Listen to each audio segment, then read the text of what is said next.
오늘 본문 말씀 야고보서 1장 26절로 27절 말씀입니다. 야고보서 1장 26절로 27절 말씀, 하나님의 말씀입니다. 제가 봉독하겠습니다. 누구든지 스스로 경건하다 생각하며 자기 혀를 재갈 물리지 아니하고 자기 마음을 속이면 이 사람의 경건은 헛것이라. 하나님 아버지 앞에서 정결하고 더러움이 없는 경건은 곧 고아와 과부를 그 환난 중에 돌보고 또 자기를 지켜 새 속에 물들지 아니하는 그것이니라. 세 번역으로도 함께 보겠습니다. 누가 스스로 경건하다고 생각하면서도 혀를 다스리지 않고 자기 마음을 속이면 이 사람의 신앙은 헛된 것입니다.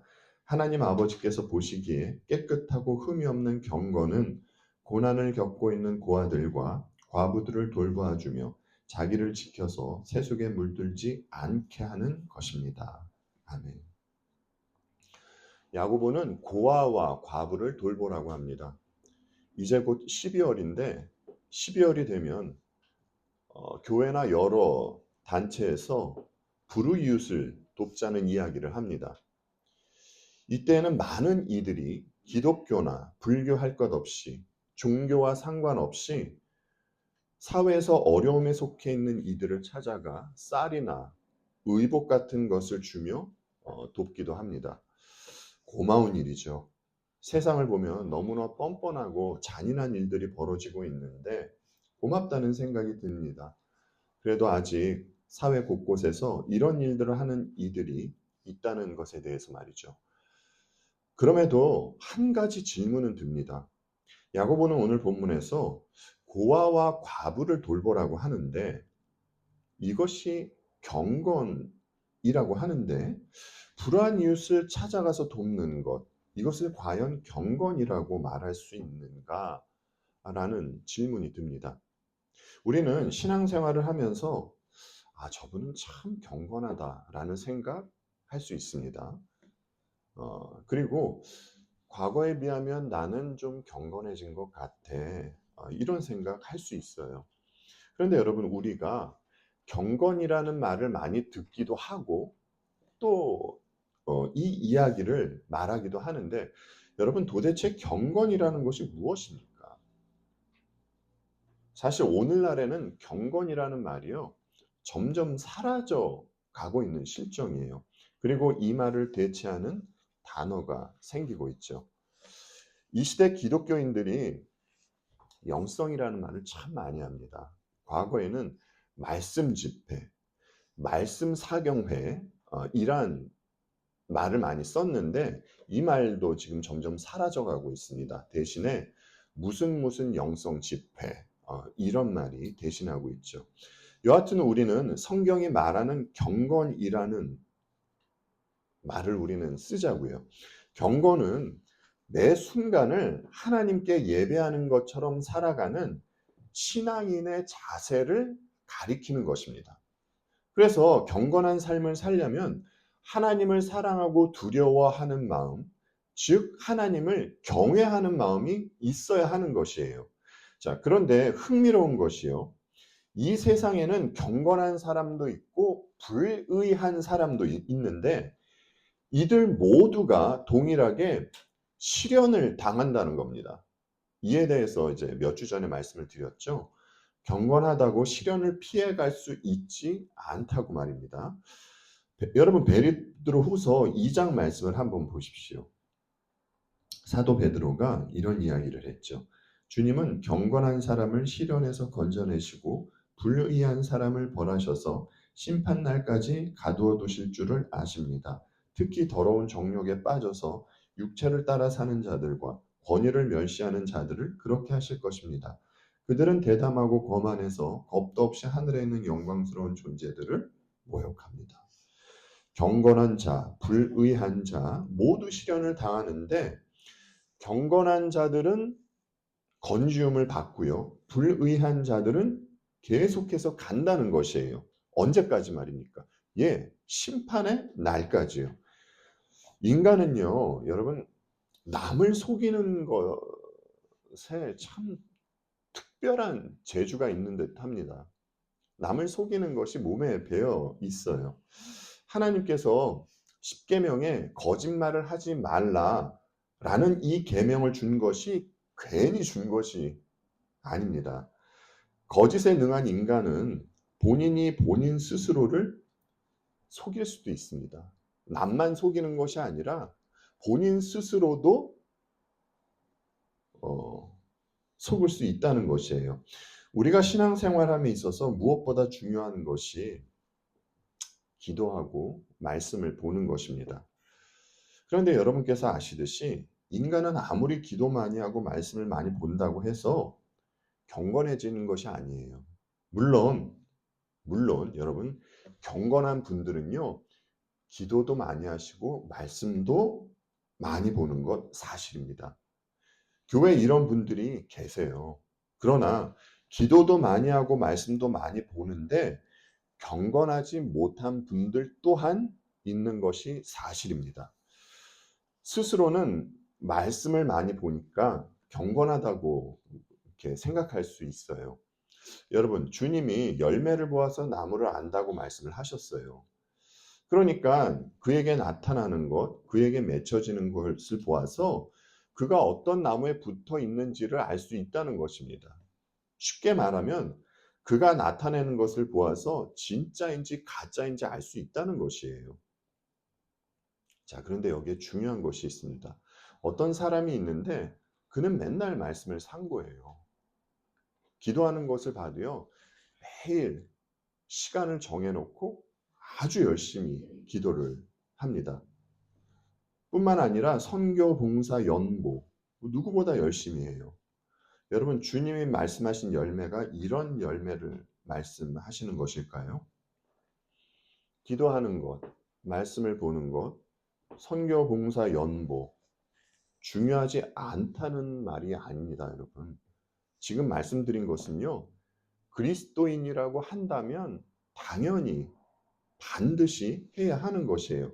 그런데 이런 것을 한다는 이유로 자신이 경건한 사람이라고 착각할 수 있기 때문에 그래서 드리는 말씀입니다. 주님이 말씀하신 열매는 이런 것을 말하는 것이 아니에요.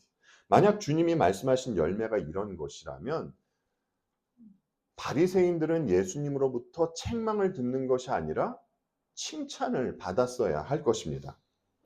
예수님 당시에 바리새인만큼 이러한 것을 열심히 지킨 자들이 없었어요. 여러분, 오늘 본문 26절을 보면 야고보가 뭐라고 합니까? 자기 혀를 제갈 물리지 아니하고 자기 마음을 속이면 이 사람의 경건은 헛것이라. 그렇죠. 그러니까 사람이 생각하는 경건 중에는 헛된 경건도 있다는 겁니다. 그러면 성도가 맺어야 할 경건의 열매는 이 열매는 도대체 무엇입니까, 여러분? 여러분 알고 계시죠? 이 열매는 인성입니다. 성품이에요. 하나님의 자녀답게 되는 것, 이것입니다. 여러분, 하나님께서 우리들에게 이 귀한 이 땅의 시간을 허락하신 것은 하나님의 자녀다운 모습으로 성장해 가라고, 그래서 우리들에게 이 귀한 이 땅의 삶을 허락하신 것이에요. 바울이 갈라디아서에서 보여주는 이 성령의 열매를 여러분께서 보시면 여러분 이 성령의 열매가 어떤 것입니까? 외부로 보여지는 것인가요? 아니면은 인간 내부에 맺혀지는 것인가요? 인간 내면에 맺혀지는 것이죠. 성령의 열매는 성품에 가는 것입니다. 그러면 이러한 경건의 열매가 무엇으로 드러날까요? 무엇으로 나타날까요, 여러분? 예, 우리가 하는 말로 나타나는 겁니다. 말의 중요성은요, 우리 모두가 알고 있어요. 말은요, 우리의 경건과 직결된 것입니다. 여러분, 말의 중요성은요, 그리스도인만 알고 있는 것이 아니라 세상도 알고 있는 것입니다. 지난번에 우리가 살펴본 내용 중에 하나님은 성도의 마음에 말씀을 심어준다라는 이 내용을 살펴본 적이 있어요. 여러분, 성도의 마음에 심겨지는 이 말씀이 무엇이었죠?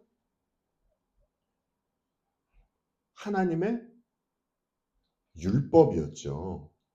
율법을 온전히 완성하신 주님께서 성령 하나님을 통하여 성도의 마음에 이 말씀을 심어주신 것 기억나시죠, 여러분?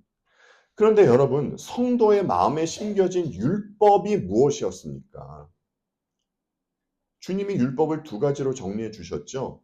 하나님 사랑과 이웃 사랑으로 말이죠. 그래서 성도는 마음에 심겨진 이 율법, 하나님 사랑과 이웃 사랑의 계명을 실천하며 살게 되는 것입니다. 이런 이유에서 경건한 그리스도인에게는 무엇이 나올까요, 여러분? 말이 나오는데 이웃을 사랑하는 마음, 이 마음에서 말이 나오게 된다는 것입니다. 사도 바울이 사랑에 관하여 이런 말을 했죠.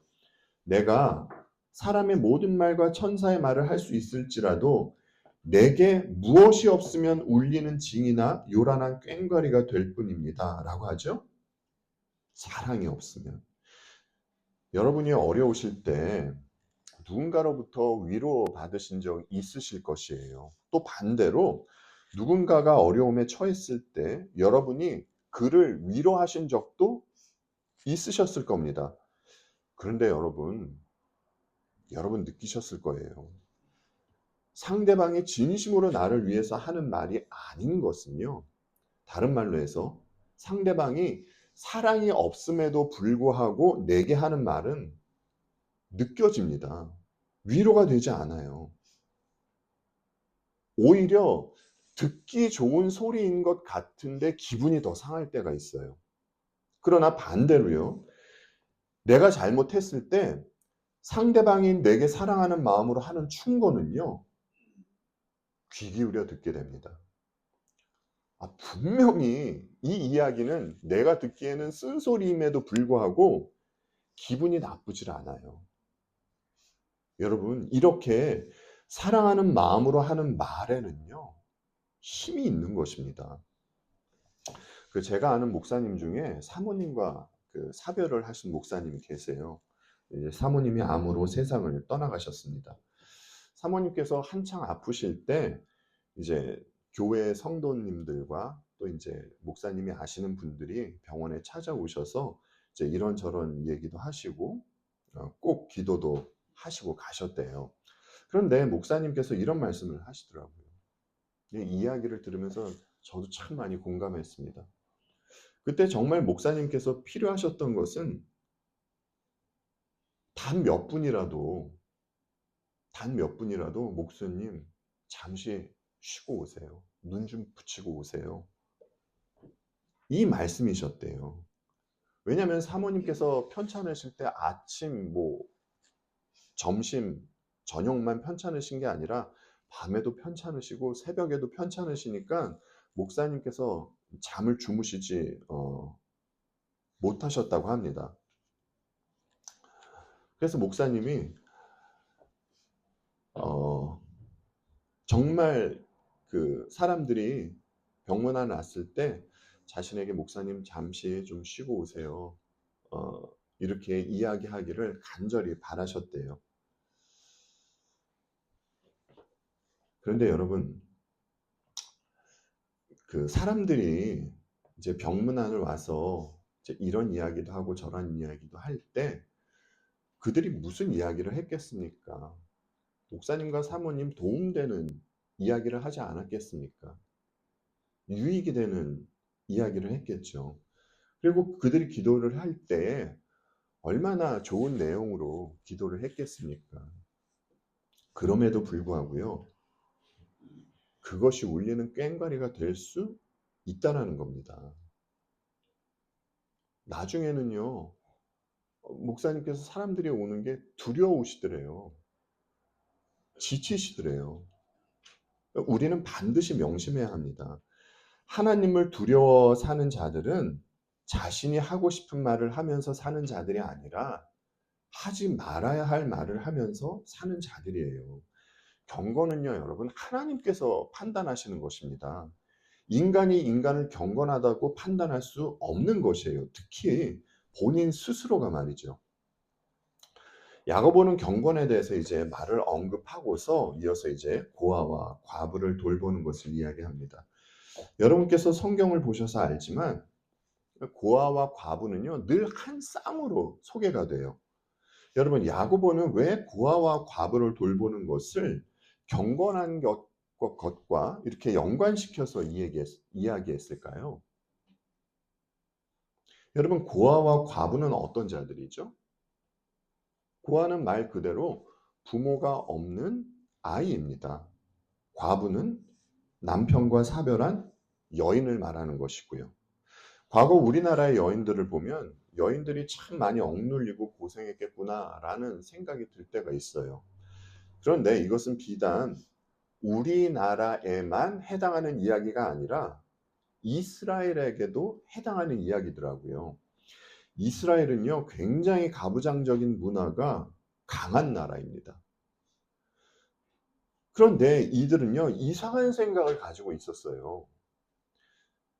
남편과 사별한 여인을 보고 그 여인을 불쌍하게 여기는 것이 아니라 그 여인은 하나님으로부터 벌을 받았기 때문에, 그 여인이 잘못을 해서 하나님으로부터 벌을 받았기 때문에 그래서 그러한 일이 벌어졌다라고 그렇게 믿고 있었습니다. 이런 것을 봐도 인간이 얼마나 무지하고 악한지 알 수 있습니다. 여러분 생각해 보십시오. 이스라엘이 이런 생각을 가지고 있는데 이스라엘 안에서 남편 없이 홀로 사는 과부가 사회적으로, 경제적으로 어떠했겠습니까? 과부는요, 사회적으로 활동도 하지 못하고 이로 인해서 경제적으로 너무나 궁핍했습니다. 그런데 하나님은 고아와 과부에 대해서 어떻게 말씀하시죠? 정말로 하나님도 네가 어떠한 잘못을 했기 때문에 그 벌로서 너는 과부가 된 것이다. 이렇게 말씀하시나요? 여러분 시편 말씀을 한번 보십시오. 시편 68편 말씀입니다. 그의 거룩한 처소에 계신 하나님은 고아의 아버지이시며 과부의 재판장이시라. 하나님은요, 고아의 아버지시며 과부의 재판장이라고 분명히 말씀을 하세요. 출애굽기 말씀도 한번 보십시오. 너는 과부나 고아를 해롭게 하지 말라. 내가 만일 그들을 해롭게 함으로 그들이 내게 부르짖으면 내가 반드시 그 부르짖음을 들으리라. 나의 노가 맹렬함으로 내가 칼로 너희를 죽이리니 너희의 아내는 과부가 되고 너희 자녀는 고아가 되리라. 하나님은요, 과부나 고아를 해롭게 하지 말라고 말씀하세요. 이와 같이 하나님은 고아와 과부를 보호하시는 분이시지 그들을 멸시하는 분이 아니세요. 그리고 여러분 이 말씀을 잘 보십시오. 지금 이제 저희가 조금 전에 본 이 출애굽기 말씀을 한번 잘 보세요. 여러분 이 말씀이 얼마나 무서운 말씀입니까? 하나님은요, 어떤 사람이 고아와 과부를 해롭게 하면 그래서 그들이 하나님께 부르짖으면 어떻게 하시겠다고 합니까? 예, 고아와 과부를 해롭게 한 그를 쳐서 그의 아내는 과부가 되게 만들고 그의 자식은 고아가 되게 하신다고 하죠. 이렇게 하나님은 고아와 과부를 해롭게 하는 것을 가증히 여기시는 것이에요. 그런데 예수님 당시에 사람들이 경건하다고 생각하는 서기관은요, 고아와 과부를 불쌍히 여기지 않았어요. 여러분, 그 당시에 서기관들이 하던 일이 무엇이죠? 서기관들이 무슨 일을 했습니까, 여러분? 그때 서기관들은요, 하나님의 율법을 필사하고 사람들에게 그 율법을 가르치던 자들이에요. 그러니까 오늘날로 보자면 전문 율법 강사입니다. 그들은요, 늘 율법과 함께한 자들이었어요. 따라서 서기관은 그들 스스로도 자신을 경건하다고 생각을 했고요. 그들을 바라보는 사람들 또한 저 서기관들은 경건한 자들이다 라고 그렇게 생각을 했습니다. 그런데 여러분 이제 성경이 보여주잖아요. 서기관들이요 좋아하던 것이 있었습니다. 그것이 무엇이죠, 여러분? 그들은요 긴 옷 입고 다니는 것, 시장에서 사람들에게 문안받는 것, 회당 높은 자리와 잔치 윗자리에 앉는 것. 서기관은 이러한 것을 좋아했어요. 이것을요, 여러분, 응축해서 이야기하자면 이들은 자신이 높임받는 것을 좋아했던 것이에요. 그런데 여러분, 우리 주님이 그들에 대해서 뭐라고 말씀하시는 줄 아세요? 이렇게 말씀을 하십니다. 그들은 과부들의 가산을 삼키고 남에게 보이려고 길게 기도한다. 이런 사람들이야말로 더 엄한 심판을 받을 것이다. 라고요.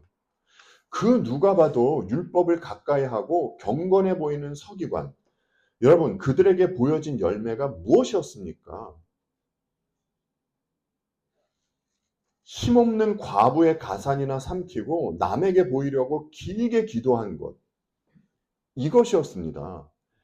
그러니까 율법의 진정한 의미를 깨닫지 못하는 이들에게는 외적으로 율법을 가까이 하는 것처럼 보여도 나타내는 행위가 하나님을 목적해서 하는 행위가 아니라 자신을 높이기 위한 행위로 나올 수 있다라는 것이에요.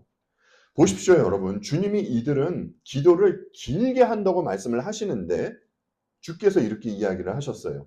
서기관들이 얼마나 기도를 길게 했으면 주님이 이런 말씀을 하셨겠습니까? 그럼에도 불구하고 이들이 어떤 일을 했다고요? 예, 사회에서 가장 힘없고 불쌍한 존재, 과부의 가산이나 가로챘다는 것이에요. 그런데 이들은, 그리고 사람들은 이 서기관들이 경건한 자들이라고 그렇게 생각했다는 것입니다. 차치하고요. 고아와 과부에게는 여러분 공통점이 있어요. 고아와 과부는 누구의 도움 없이는 살아갈 수 없는 존재예요. 그리고 이들은요, 누구에게 도움을 받아도 그것을 갚을 능력이 없는 자들입니다.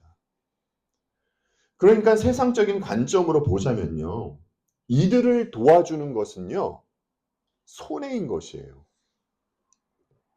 그러나 야고보는 이러한 고아와 과부를 돌봐주는 것, 이것이 무엇이라고 이야기하는 것입니까? 경건이라고 이야기하는 것이에요. 그런데 여러분, 여기서 우리가 한 가지 생각해 볼 것이 있어요. 돌보아 준다라는 말을 이제 야고보가 했는데 이 돌보아 준다는 말에는 어떤 의미가 있는 것이죠? 여러분, 돌보아 준다는 것은 단회적인 것을 말하는 것인가요? 아니면 지속적인 것을 말하는 것인가요? 네, 지속적인 것을 말하는 것이에요. 여러분, 고아와 과부를 지속적으로 돌보아 주려면 그들과 어떠한 관계로 있어야 할까요? 예, 그들과 동화된 관계로 있어야 하는 겁니다. 여러분, 우리가 경건하게 있어야 하는 것은요, 선택사항이 아니고 필수사항이에요. 그런데 본문을 보면 야고보가 하나님 아버지 앞에서 정결하고 더러움이 없는 경건은 곧 고아와 과부를 그 환난 중에 돌보는 것이라고 이렇게 분명히 이야기를 하거든요. 여러분, 여러분은 지금 고아와 과부를 지속적으로 살피며 신앙생활하고 계십니까? 우리 중 그 누구도, 저를 포함해서요, 우리 중 그 누구도 이렇게 살고 계신 분은 없을 줄로 압니다. 만약에 계시다면 죄송합니다, 여러분. 우리가 성경을 보면 성경의 인물 중에는요, 악인도 등장을 하고 불쌍한 이들도 등장을 해요. 그런데 여러분, 늘 드리는 말씀이지만 그들을 보면서 누구를 봐야 한다고요? 그들이 누구라고 했습니까? 우리라고요, 여러분. 그들을 통해서 우리를 봐야 하는 것이에요. 주님이 제자들에게 이런 말씀을 하셨어요. 나는 너희를 고아처럼 버려두지 아니하고 너희에게 다시 오겠다. 라고 말이죠. 영적으로 보자면 모든 인간은요, 고아와 같은 자들입니다. 여러분, 고아가 불쌍한 이유는 부모가 없어서예요. 아이는 부모로부터 사랑을 포함해서 모든 것을 공급받으며 살아야 하는데 고아는 그러한 것을 공급받지 못하기 때문입니다. 부모가 있는 아이는요, 아이의 책임을 부모가 져요. 그렇잖아요, 여러분. 여러분도 여러분 자식이 어렸을 때 네가 져야 할 것은 네가 책임져라 이렇게 말씀하시지 않으셨잖아요. 하지만 부모가 없는 아이는요, 책임을 자신이 져야 합니다. 여러분, 하나님을 떠난 인간은요, 이렇게 고아와 같이 되었다라는 것이에요. 하나님으로부터 생명을 공급받지 못하게 된 인간은 어떻게 되었죠, 여러분? 사망하게 되었고, 인간이 지은 죄의 책임은 스스로 지게 되었어요. 그야말로 하나님을 떠나 고아와 같이 된 인간은 비참하게 되었습니다. 그런데 인간들 중에 아버지가 생긴 이들이 있어요. 예수 그리스도로 말미암아서 말이죠. 성경은 이들을 그리스도인이라고 부릅니다. 이들은 보이지 않지만 하늘 아버지로부터 모든 것을 공급받으며 살아요.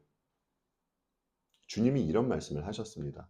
여러분, 우리가 예수님을 진심으로 믿는다고 한다면 지금 우리가 봐야 하는 이 말씀, 주께서 우리들에게 하신 이 말씀 믿음으로 받아들여야 합니다. 마태복음 6장 말씀입니다.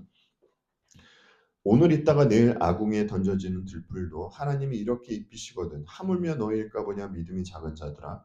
그러므로 염려하여 이르기를 무엇을 먹을까 무엇을 마실까 무엇을 입을까 하지 말라. 이는 다 이방인들이 구하는 것이라. 너희 하늘 아버지께서 이 모든 것이 너희에게 있어야 할 줄을 아시느니라. 그런즉 너희는 먼저 그의 나라와 그의 의를 구하라. 그리하면 이 모든 것을 너희에게 더하시리라. 여러분께서 외우시고 계시는 말씀이죠.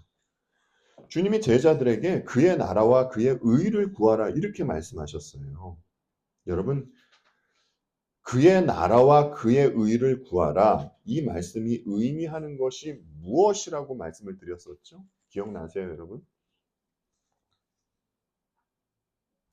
그의 나라는요, 천국, 하나님, 나라이죠. 하나님 나라 하면 우리는 하나님의 통치를 떠올려야 하는 것이에요. 왜냐하면 그 나라를 통치하는 분이 하나님이시기 때문입니다. 하나님의 통치를 받는 것은 하나님의 뜻에 순종한다는 것이에요. 그렇잖아요, 여러분. 우리가 하나님의 뜻에 순종하지 않고 어떻게 그 하나님의 통치를 기뻐하며 그 통치를 받으며 살아갈 수 있겠습니까?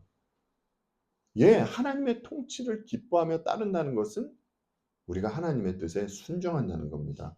그리고 그의 의를 구하라는 것은요, 하나님의 뜻을 구하고 그 뜻에 맞게 행하라는 것이에요. 우리의 삶 가운데서 말이죠. 그러니까 그리스도인은 아버지께로부터 모든 것을 공급받으며 사는 자녀가 되었고, 그들은 아버지의 뜻에 순종하며 살아야 하는 존재, 즉 하나님 나라의 자녀가 되었다라는 겁니다. 여러분, 이것이 우리라는 것이에요. 그리고 중요한 것이 이들은 자신이 지은 죄에 대한 책임을 본인이 짓지 않게 되었어요. 왜일까요, 여러분? 예, 예수 그리스도께서 그리스도인들이 지은 그 모든 죄에 대한 책임을 십자가로 져주셨기 때문입니다. 그러니까 여러분, 우리가 무엇을 하다가 우리에게 어떠한 우리가 느끼기에요. 감각적으로 우리가 느끼기에 어떠한 힘든 일을 당할 때 우리는 이런 말 하면 안 돼요. 아, 우리 벌 받나 봐. 나 벌 받고 있나 봐. 이런 이야기는 해서는 안 되는 겁니다. 여러분, 우리가 받아야 할 벌은요, 예수 그리스도께서 다 받아주셨어요. 그럼에도 불구하고 우리가 당하는 그 힘든 일이 벌처럼 느껴지는 것은요, 그게 진짜 벌이라서가 아니라 하나님께서 우리를 자녀다운 자녀로 만드시기 위한 징계이기 때문에 그렇게 느껴지는 것입니다. 여러분 반드시 명심하십시오. 우리에게는 벌 없습니다. 그리고 여러분 과부도 마찬가지예요. 인간은요, 남편을 잃은 과부와 같이 살고 있었습니다. 여러분 원래 남편이 없던 분과 남편이 있다가 없어진 분은 차이가 있습니다. 인간은요, 남편이 있다 없어지게 된 것이에요. 왜일까요? 인간이 신실한 남편이신 하나님을 떠나버렸기 때문입니다. 그런데 신랑 되신 예수 그리스도께서 오셔서 우리의 남편이 되어주신 것이죠. 엄밀히 말하면 우리는 주님과 약혼한 자들이에요.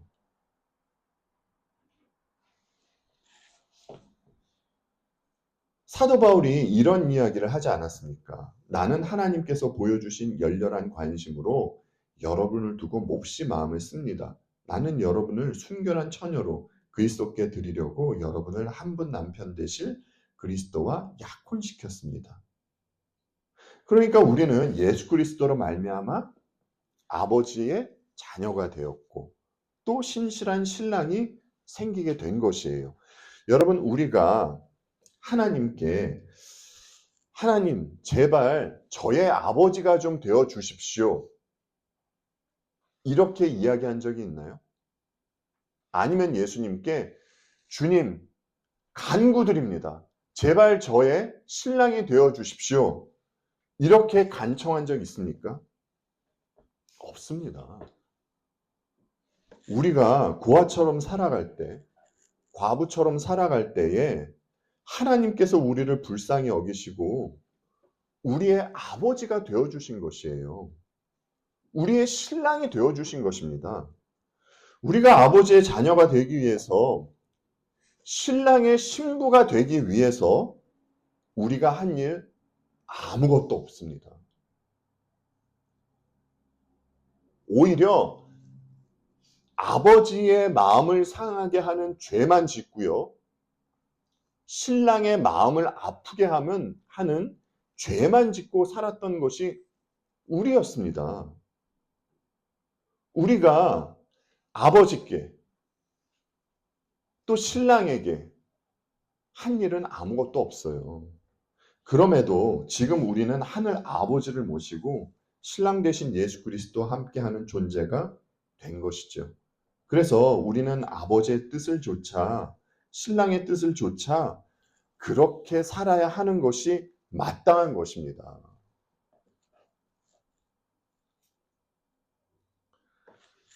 아버지는요, 자녀에게 원하시는 것이 있어요. 여러분, 그것이 무엇일까요? 우리가 외적으로 종교행위 열심히 하는 것이요? 그것도 중요합니다. 여러분, 제가 중요한 것을 설명하기 위해서 종교행위를 예로 드는 것이지, 종교행위를 하는 것이 나쁘다고 드리는 말씀이 아닙니다. 여러분, 절대로 오해하시면 안 됩니다. 기독교인은요, 종교행위를 하게 되어 있어요. 아버지께서 우리에게 원하시는 것은요, 여러분, 이것이에요. 데살로니가 전서에서 사도 바울이 이야기하죠. 하나님의 뜻은 이것이니 뭐라고 합니까? 너희의 거룩함이라. 여러분, 하나님의 뜻은 자녀의 거룩이에요. 에베소서 말씀도 한번 보십시오. 바울이 또 이렇게도 이야기하죠. 곧 창세 전에 그리스도 안에서 우리를 택하사 우리로 사랑 안에서 그 앞에 거룩하고 흠이 없게 하시려고 그 기쁘신 뜻대로 우리를 예정하사 예수 그리스도로 말미암아 자기 아들들이 되게 하셨으니. 바울은 여기서도 성도의 무엇에 대해서 이야기를 합니까? 거룩에 대해서 이야기를 해요.